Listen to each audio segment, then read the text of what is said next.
कोटणीस यांचं स्मारक आंतरराष्ट्रीय स्मारक म्हणून घोषित करा अशी मागणी सुमंगला कोटणीस यांनी केली आहे। डॉक्टर द्वारकानाथ कोटणीस यांच्या स्मारकाला आंतरराष्ट्रीय दर्जा मिळावा आणि जर असं झालं तर यामध्ये अधिक सुधारणा होईल अशा भावना डॉक्टर कोटणीस यांच्या पुतणे डॉक्टर सुमंगला कोटणीस बोरकर यांनी व्यक्त केल्या। त्या सोलापुरात आल्यानंतर डॉक्टर कोटणीस यांच्या स्मारकाला त्यांनी भेट दिली। यावेळेस त्यांनी प्रसार माध्यमांशी बोलताना आपल्या भावना व्यक्त केल्या। त्या म्हणाल्या की कोटणीस यांच्या स्मारकाचं सुशोभीकरण उत्तमरित्या झालंय, मात्र देखभाल त्या तुलनेत चांगल्या पद्धतीने होत नाहीये। महापालिकेने याकडे विशेष लक्ष देऊन त्याचं महत्त्व अबाधित ठेवावं। शुक्रवारी 5 वाजता त्यांनी स्मारकाला भेट दिली। त्यांच्यासोबत मुंबईतले मित्रमंडळी उपस्थित होते। स्मारकातील एक जुनी गोष्ट त्या आवर्जून दाखवत होत्या। जुन्या आठवणींमध्ये त्या रमून गेल्या होत्या।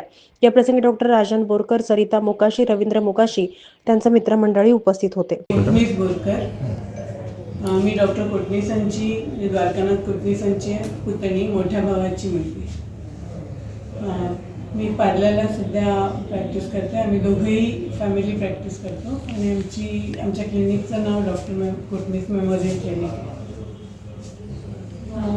आता ह्या वास्तूबद्दल ही माझ्या आजोबांची, माझे वडील इथेच लहानाचे मोठे झाले, डॉक्टर कोटणीस पण इथेच मोठे झाले। त्यानंतर जी गव्हर्नमेंटने ती घेऊन म्हणजे म्युन्सिपाल्टीनी आणि छान बनवलं आहे स्मारक। आम्ही 12 साली आलो त्यावेळी खूप सुंदर एकदम स्मारक होतं, पण आता थोडी त्याची देखभाल नीट होत नाही असं वाटतं। बाजूला सगळं हिरवळ जी खूप छान होती ते सगळं कमी झालं आणि बाकी मेंटेनन्स पण काय लागणार तो करायला। हे नॅशनल स्मारक झालं तर जास्त बरं। एक सेवेचं डॉक्टर कोटणीस चायनाला गेले तेव्हा 1938 साली आणि ते 4च वर्ष चायनामध्ये होते। तिथे त्यांनी खूप सेवा केली। एकावेळी असे म्हणजे लागोपाठ 800 ऑपरेशन्स केलेली आणि स्वतः उपाशी राहून पेशंटना आपलं खाणं देणं। नंतर गाढवासारखं ते म्यूल असतं म्हणजे घोडा गाढव ह्याच्यामध्ये, त्याच्यावरून त्या डोंगराळ प्रदेशात सगळीकडे फिरून त्यांनी पेशंटची सेवा केली। आणि आता इथे त्यांचं स्मारक झालेलं आहे, पण इथे पण ह्या स्मारकाचं महत्त्व किंवा डॉक्टर कोटणीसांबद्दलची माहिती लोकांना अजून तेवढी माहीत नाही। त्याच्यासाठी इथे वेगवेगळ्या शाळातली मुलं, कॉलेजमधली मुलं किंवा ट्रॅव्हल कंपनीजने पण कोणी ग्रुप्स आणले तर त्यांची लोकांना माहिती मिळेल। राज्य शासन आणि केंद्र शासनाकडे आपली काय अपेक्षा आहे? त्यांनी या चांगल्या तऱ्हेने मेंटेन करावं आणि या लोकांना जास्तीत जास्त स्टुडंट्सना आणि नॅशनल हेरिटेज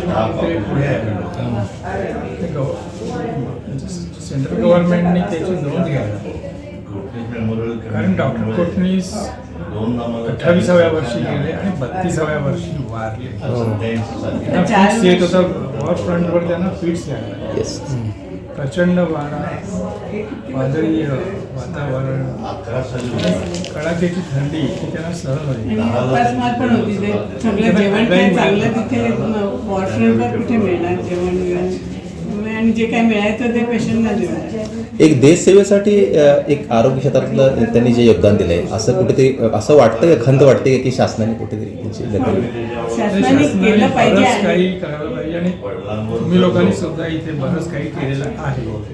पण त्याहीपेक्षा त्या मेमोरियलचा दर्जा हा इंटरनॅशनल किंवा राजकीय स्मारक जास्तीत जास्त लोकांपर्यंत पोहोचला पाहिजे। त्यांचा इतिहास पण लोकांपर्यंत पोहोचायला पाहिजे। शाळेत धडे असणार, जे चायनामध्ये केलं जातं 10 वेळा तरी चायना लोकप्रसार व्हायला पाहिजे। माहिती असतं कारण त्यांच्या धड्यांमध्ये डॉक्टर कोटणीसांवर धडे आहेत।